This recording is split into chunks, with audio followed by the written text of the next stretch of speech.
Hey, I guess I never thought I'd write something like this, but here I am. I need to get this off my chest because I feel like I'm going crazy and I don't know who to talk to. My name is Emily Carter. I'm 29 years old, I live in Ohio, and until a few weeks ago, I thought my life was normal. Pretty boring, even. Married to my college sweetheart, living in a rented townhouse, working a regular job at a dental office. Nothing special. My husband's name is Jason Carter. He's 32. We met when I was 20 and he was 23 at a party my roommate dragged me to. He was funny, charming, and really sweet back then. He'd show up outside my dorm with pizza and movies. He'd write me silly notes when I was stressed about exams. He made me feel safe.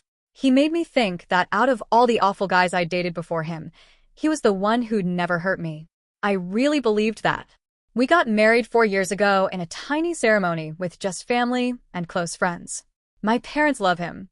My friends always told me I got lucky. Jason never partied too hard. He didn't cheat. He didn't disappear with the guys every weekend. He was home every night. He'd cook dinner sometimes. He'd rub my back when I was tired. We were that couple everyone says is boring but solid. I honestly thought we had a pretty healthy sex life too. Not wild, but nice. Sometimes we'd take sexy pictures together. Nothing too crazy, just stuff couples do to spice things up. Mostly they were for fun. I liked the idea that he wanted me, that he liked looking at me. He always told me I was beautiful, even on days I felt gross. I trusted him completely. I never thought twice about what he did with those pictures because why would I? anyway, 2 weeks ago, I was looking for an old file on Jason's tablet. It's an old iPad he barely uses anymore. I needed to pull up a document for our taxes, and he said, "Yeah, it's probably on there somewhere, just check." So I did. I was scrolling through his files when I saw a folder named Bills_2023. I clicked it, thinking it'd be boring receipts or spreadsheets. But inside were subfolders, and one of them was just called M. At first I smiled. I thought, oh, he saved my selfies or something cute. I opened it and felt my stomach drop. There were photos of me, not just the ones I knew about, but a lot more. Screenshots, close-ups. Stuff I honestly don't even remember posing for. Some were definitely ones I'd sent him years ago, when we were dating. Some looked like screenshots from videos I didn't know he kept. My heart was pounding, but I told myself, okay, maybe it's just his private stash. Weird, but not evil. Then I saw a screenshot that didn't fit. It was a web page, a listing on some adult site. It had a photo of me, cropped so my face wasn't showing, but it was definitely me. My birthmark was right there.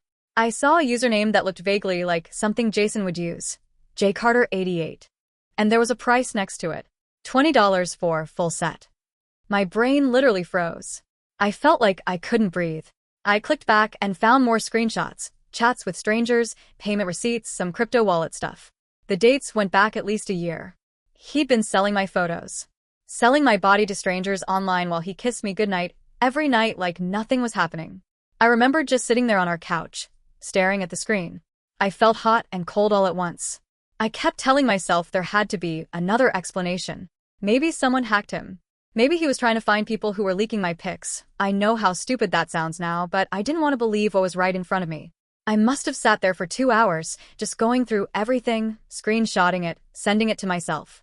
My hands were shaking so bad, I could barely type. When Jason got home from work that night, I almost confronted him right then and there. But the second he walked in and smiled at me and asked, "Hey babe, what's for dinner?" I froze. I didn't want him to know I knew. I needed to figure out what exactly he was doing, how deep it went. So I just said, "Hey, I'm ordering pizza tonight, okay?" And pretended to watch TV while he showered. I felt like I was sitting next to a stranger. That whole night, I lay awake next to him. He fell asleep like a baby, snoring with his arm around me. I just stared at the ceiling. I kept replaying every moment we'd ever had. Our wedding, our honeymoon in Florida, lazy Sundays on the couch, movie nights. I kept asking myself, was he always like this? When did he decide that selling pictures of his wife was okay? Did he ever really love me? Or was I just inventory to him? I didn't sleep at all that night. The next day, while he was at work, I started digging. I checked his old laptop, his email accounts, his cloud backups. I found more. Not just pictures, but videos, clips of me changing clothes in our bedroom, stuff I never agreed to. He must have set up his phone or a laptop somewhere. I wanted to vomit. I know I should have left right then. Or called the police. Or, at least told someone, my mom, my best friend Anna. Anybody. But I felt too ashamed. What if they blamed me? What if they thought I was stupid for trusting him? I felt like I was dirty. So instead, I made a plan. I'd pretend everything was fine. I'd get proof, all the proof I could. And then I'd decide what to do.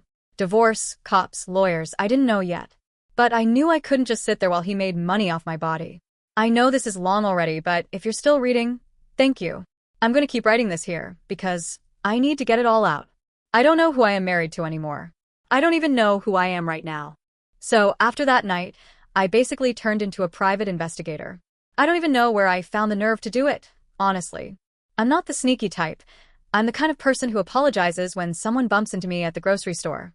But I guess when you feel like your whole life is a lie, something in you just flips. The next morning, Jason kissed me goodbye like he always did. He grabbed his coffee, made some dumb joke about traffic, and left for work at the same accounting firm he's been at for years. I watched him drive away from the upstairs window, and the second his car turned the corner, I grabbed my laptop and started digging. First, I went through his email again. I'd already found a few sketchy messages, but I looked deeper.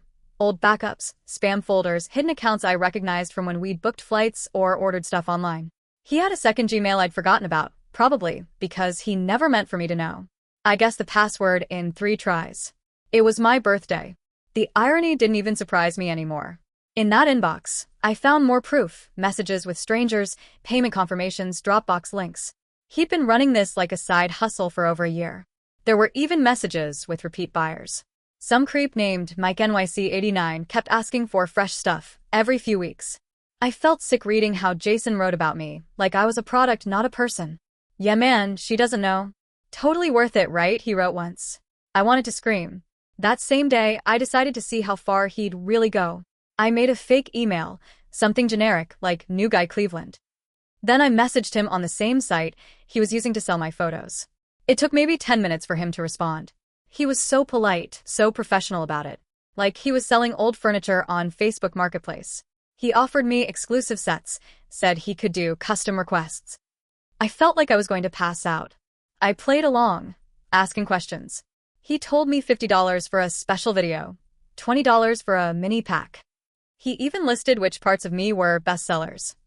I wanted to crawl out of my skin when I read that. My own husband, describing my body like it was an eBay listing. I saved every message, every price quote, every payment link. I screenshotted everything and backed it up on a hard drive I hid in my closet. I even set up a folder on my work computer just in case he found out what I was doing. I couldn't risk him deleting it all and pretending it never happened. At night, I kept pretending nothing was wrong. I'd cook dinner, laugh at his dumb jokes, watch Netflix next to him on the couch. Sometimes he'd put his head in my lap and tell me he loved me. I'd run my fingers through his hair and wonder how many times he'd said that right after posting a new set of me online. I wanted to slap him awake, but instead I'd kiss his forehead and say, I love you too. I don't know how I did it.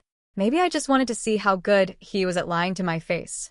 Meanwhile, I couldn't talk to anyone about it. Not my mom, not my sister, not even Anna, who's basically my second brain. I was too embarrassed. What was I supposed to say? Hey, remember that nice guy I married who makes dad jokes at barbecues? Turns out he's been pimping out my nudes behind my back. I pictured the look on my mom's face and just couldn't. The only person I sort of opened up to was a random internet stranger. I made an anonymous account on a forum for women who think their partners are cheating. I didn't even post details, just asked if anyone had ever dealt with betrayal they couldn't talk about in real life. One woman messaged me privately. Her name was Mia. She said her ex secretly filmed them having sex and posted it online for years. She told me I wasn't crazy for feeling stuck. That helped in a weird way, knowing I wasn't the only one. Every day felt like I was wearing a mask. Jason would text me from work like always, "How's your day going, Em?" And I'd want to text back, "Terrible, because you're selling me to strangers." Instead, I'd send him heart emojis and "love you, can't wait for dinner." Meanwhile, I was gathering every scrap of proof I could find. One night, he came home early. I was on my laptop downloading more screenshots. I panicked and slammed it shut so fast he asked what I was doing. I made up some story about browsing for vacation ideas. He bought it immediately. He even hugged me from behind and said, "You deserve a getaway, babe." I almost laughed in his face. That same night, I decided to check his phone while he was in the shower. He always left it charging on the nightstand. He didn't even have it password protected. That's how sure he was I'd never suspect a thing. I found more DMs, more PayPal screenshots, and something that made me feel like the floor dropped out from under me. A draft message to a new buyer saying, "Next week I can try hidden cam stuff if you want." She'll never know. Hidden cam stuff. I wanted to throw his phone across the room. Instead, I took photos of the screen with my own phone. Then I put it back exactly where I found it. He came out of the shower, kissed me on the cheek, asked if I wanted to watch a movie. I told him I had a headache. I crawled under the covers and pretended to sleep while my heart felt like it was going to pound through my ribs. I lay there staring at the wall thinking, how did I get here? How did the guy who used to surprise me with flowers and breakfast in bed turn into this? Did I ignore red flags? Did I make him feel like he had to do this? I know that last part is messed up. I know it's not my fault, but try telling that to my brain at 2 a.m. The only thing that kept me sane was telling myself, Emily, you are not going to let him get away with this. I didn't know how yet. But I knew the act couldn't last forever. After I found that draft about the hidden camera, something inside me just snapped. I didn't confront him right away. I wish I could say I did, but I didn't. I was so scared he'd find a way to twist it back on me, or worse, erase everything before I could do anything about it. So, I kept pretending. Every morning, I'd wave goodbye like the perfect wife, and the second his car disappeared, I'd get to work. I bought a cheap burner phone and set up a new fake buyer account. I figured if he was comfortable enough to talk about hidden cam stuff, he'd slip up if I pushed him. I messaged him pretending to be some creep who wanted real, fresh stuff. He fell for it in 2 seconds. He didn't even hesitate. He said he could work something out but needed time to plan. I asked how he did it. He said, "Don't worry, she'll never see it coming." Reading that made my stomach twist so bad, I thought I'd be sick on the floor. Meanwhile, I started recording everything. I screen recorded our fake chats. I took pictures of his emails, his crypto transfers, even old bank statements that showed random deposits I'd never paid attention to before. Turns out he'd been careful. He never put the money directly into our joint account. He had this separate little stash I didn't know about, probably some crypto wallet or secret Venmo. I found just enough breadcrumbs to show a pattern.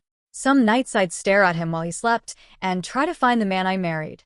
I'd look at his stupid face and think about how, when we were 23, he used to send me the dorkiest "I miss you" texts when we were apart for even a day. Now he was texting strangers about my body, bragging about what he could deliver. Part of me wanted to shake him awake and scream, "Why? Why would you ruin everything for this?" But I knew I'd get some pathetic excuse. I needed the money, or I didn't think you'd care, or it's just pictures. Like that would make it better. About a week into my little undercover act, I finally broke down and told someone. I called Anna, my best friend since high school. I didn't tell her everything, just that Jason had betrayed me in a way I couldn't talk about over the phone. She told me to come over right away. I sat in her living room drinking bad instant coffee, while she watched me cry for an hour. Finally, I told her the whole disgusting story. Anna didn't say anything at first. She just sat there, holding my hand like she was trying to keep me from floating away. Then she said, you know you have to leave him, right?" And I nodded, but I didn't really believe it yet. I still felt stuck, like if I left, it'd all explode, and somehow I'd be the one who got blamed. I could hear my mom's voice in my head. "Marriage is work, Emily. Don't air dirty laundry." But this wasn't just dirty laundry. This was a crime. Anna told me to get a lawyer immediately. She even knew someone, her cousin, Rachel, who does family law and once helped Anna's sister through a nasty divorce. I didn't want it, but the next day I called Rachel. I didn't give her all the details over the phone, just said I needed advice about leaving my husband because he'd done something terrible. She booked me for a meeting that same week. That was the first time I felt like maybe I wasn't powerless. At home, I started putting my escape plan together. I made copies of all our important documents, marriage certificate, tax returns, bank stuff, even my passport. I packed a bag with clothes and stashed it in my car trunk. I even grabbed some sentimental things, my grandma's locket, the photo album from our wedding, just in case I had to run on a moment's notice. Every night when Jason kissed me goodnight, I wondered if it'd be the last time I had to pretend. About 2 nights before my meeting with Rachel, Jason did something that almost made me lose it right then. We were in bed, and he rolled over, kissed my shoulder, and whispered, "You know you're the best thing that ever happened to me, right?" I could feel his breath on my skin, and all I wanted to do was shove him off the bed. I mumbled, "I know. Love you too." Then I got up and locked myself in the bathroom and stared at my own face in the mirror until the sun came up. When the day of the meeting came, I told Jason I was going to get lunch with Anna. I drove straight to Rachel's office instead. She was warm, calm, and so normal that I almost burst into tears again when I sat down. I told her everything. I showed her the screenshots, the fake buyer messages, the bank stuff. She didn't flinch. She just took notes and asked clear questions. When I finished, she said, "Emily, you understand this is illegal, right? He's distributing explicit images without your consent. That's revenge porn. In Ohio, that's a crime. You have every right to press charges." Hearing that word, crime, made it real in a way it hadn't been before. I wasn't just a wife who got betrayed. I was a victim of a crime. My own husband did that to me. Rachel told me I needed to be careful. She said not to confront him until I was somewhere safe and had everything backed up. She promised to help me file for divorce, but she also gently asked if I wanted to go to the police. I didn't answer her then. I couldn't. It felt too big. I could barely get my mind around the idea of leaving him. Pressing charges felt like standing at the edge of a cliff and trying to jump. When I got home that night, Jason was on the couch playing Xbox like nothing was happening. He asked if I had fun with Anna. I told him it was fine. He patted the seat next to him and said, "Come cuddle." So I did. I sat there next to him, feeling my skin crawl, thinking about the hidden folder on my hard drive, the lawyer's business card in my purse, the bag in my car trunk. I knew the mask was almost over. I just had to hold it together a little bit longer.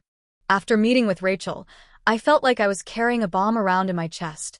Every time Jason spoke to me, I wondered if he could hear it ticking. He had no idea I was waiting for the perfect moment to blow his whole secret up. Part of me wanted to do it right away, just scream it in his face, watch him stutter and panic, but Rachel made me promise to wait until I was ready and safe. So I waited, and planned, and watched him like he was an animal I didn't trust not to bite. I think he knew something was off, but not enough to stop. He'd gotten cocky. He thought he'd never get caught. He'd still text me during the day like nothing was wrong. "How's work, babe? Can you pick up more coffee?" He even sent me a stupid meme about husbands being bad boys. I almost laughed at how clueless he was. Then one night, about a week after the lawyer meeting, I found my line. He came home late, said he'd stayed at the office to finish up tax stuff. But I knew he was lying because I'd checked his computer while he was gone. I saw the fresh messages with the fake buyer account. He'd promised something special was coming. That was me. He was going to film me. I guess he thought I was so dumb or so in love, I'd never notice. That night, he fell asleep on the couch with the TV still playing. I sat in the dark across from him and just watched him. I could hear him breathing, the same stupid snore that used to make me giggle when we first moved in together. Now it made my skin crawl. I realized I wasn't scared anymore. I was angry, furious, and I wanted him to see what he'd done. The next morning, I woke up before him. I made coffee like normal. I even made him breakfast, eggs and toast, like I was the same sweet wife he'd been selling piece by piece online. When he sat down at the table, all sleepy and cute, I felt sick. But I sat across from him, sipping my coffee, and asked him if we could talk later that night. He just smiled and said, "Sure thing, everything okay?" I smiled back and said, "Yeah, everything's fine." That day I called Anna and told her today was the day. She offered to come over and stand behind me like my personal bodyguard. I said no, I needed to do this alone. But I asked her to stay close by, just in case. I also texted Rachel, who told me again, "Record it." So I set up my phone behind some books on a shelf in our living room. I knew he'd never look for it. He never noticed anything I did, not really. That night after dinner, I asked him to sit down. He looked so confused when I turned off the TV and sat across from him on the rug. He tried to pull me closer, but I leaned away. I think that's when he felt it, that shift. He sat back and crossed his arms, like he was bracing for a fight. I took a deep breath. My hands were shaking so bad, I pressed them into my knees to make them stop. And then I just said it. I told him I knew. I told him I knew everything, the photos, the videos, the secret accounts, the crypto payments, the messages about hidden cameras. All of it. At first he just laughed. I swear to God, he actually laughed. He said, "Babe, what are you talking about?" Like I was insane. Like I hadn't spent weeks building a case he couldn't wiggle out of. So I told him I had proof, screenshots, emails, payment records. I told him I'd spoken to a lawyer. I told him that selling intimate photos without my consent was revenge porn, and in Ohio that's jail time. That's when the color drained out of his face. He opened his mouth, closed it, opened it again, like a goldfish gasping for air. He said, "Emily, come on. You're blowing this way out of proportion. It's not what you think." I was just, but he didn't even finish because he knew I'd caught him. He tried to spin it.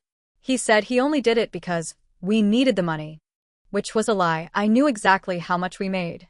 He said he was planning to tell me eventually. Another lie. He said he didn't think it was a big deal because it was just pictures.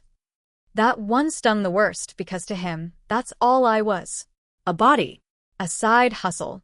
Something he owned. I told him I was filing for divorce. That I'd spoken to Rachel. That I'd saved everything and backed it up twice, just in case he thought about deleting it. I told him if he so much as touched me the wrong way or tried to threaten me, I'd go straight to the police. Then he switched tactics. He started crying. Like actual tears. He dropped to his knees in front of me and begged. He said, "Please, don't ruin my life. I love you.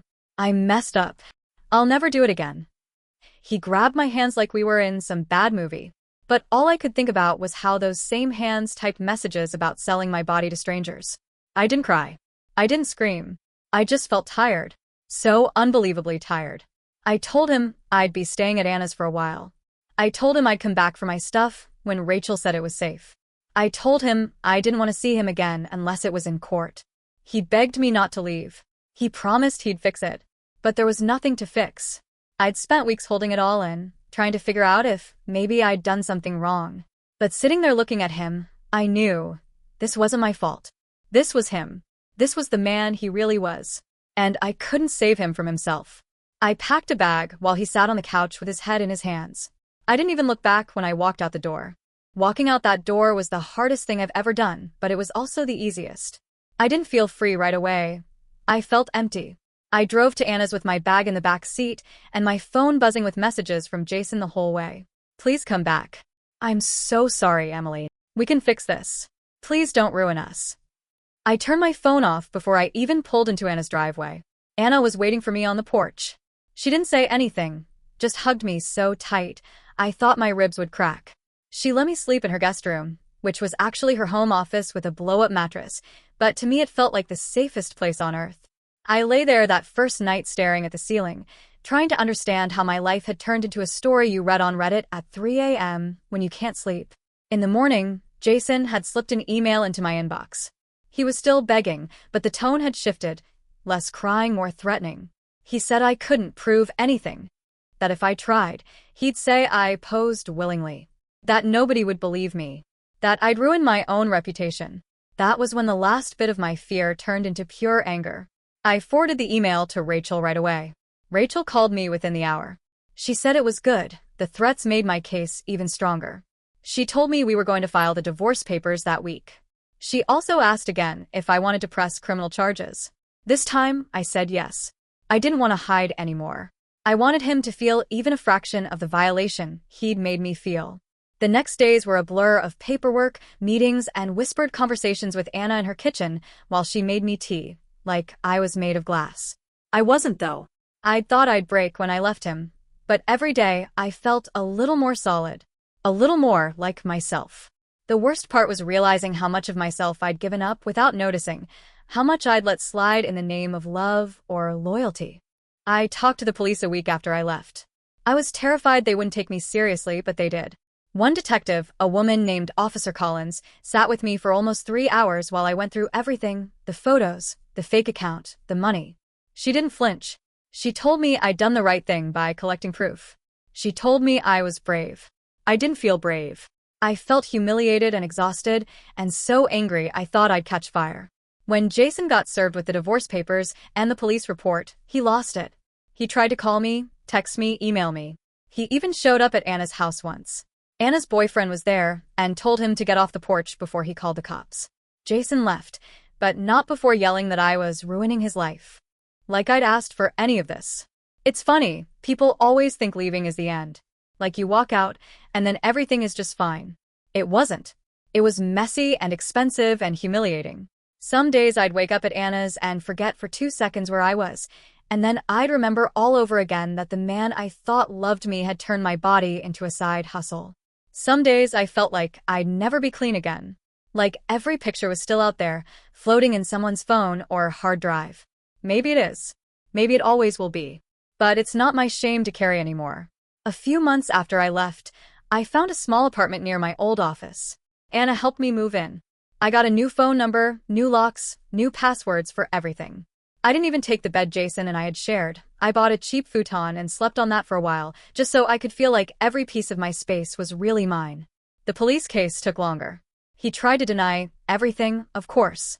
Claimed I knew about it, that I benefited from the money. It didn't work. I had the fake buyer chats, the bank transfers, the threats. He pled guilty to lesser charges in the end, some deal to avoid jail time, but he's on probation and has to register as an offender for distributing, without consent. It's not enough, but it's something. And he'll never get to pretend to be a good husband again. Not to me, not to anyone who Googles his name. Sometimes, I still see his face in my dreams. Sometimes I wonder if he ever really loved me at all, or if I was just convenient. But then I remember. It doesn't matter. I'm not his anymore. I don't owe him my body, my pictures, my silence. I don't owe him forgiveness. People always ask if I'm dating again. I'm not. I don't know when I will. For now, I'm learning to be mine again, to sit on my secondhand couch in my little living room, drink my coffee, and feel safe in my own skin. It's not exciting. It's not dramatic. It's peaceful. And for me, that's enough. So if you're reading this, if you're staying up late scrolling Reddit wondering if your gut feeling means something, it probably does. If you think you can't leave, you can. It's going to hurt like hell. You'll feel like you're made of glass. But one day you'll wake up in a place that's yours, where nobody can sell pieces of you while you sleep. And you'll remember who you were before someone tried to turn you into a secret. My name is Emily. And I'm not a secret anymore.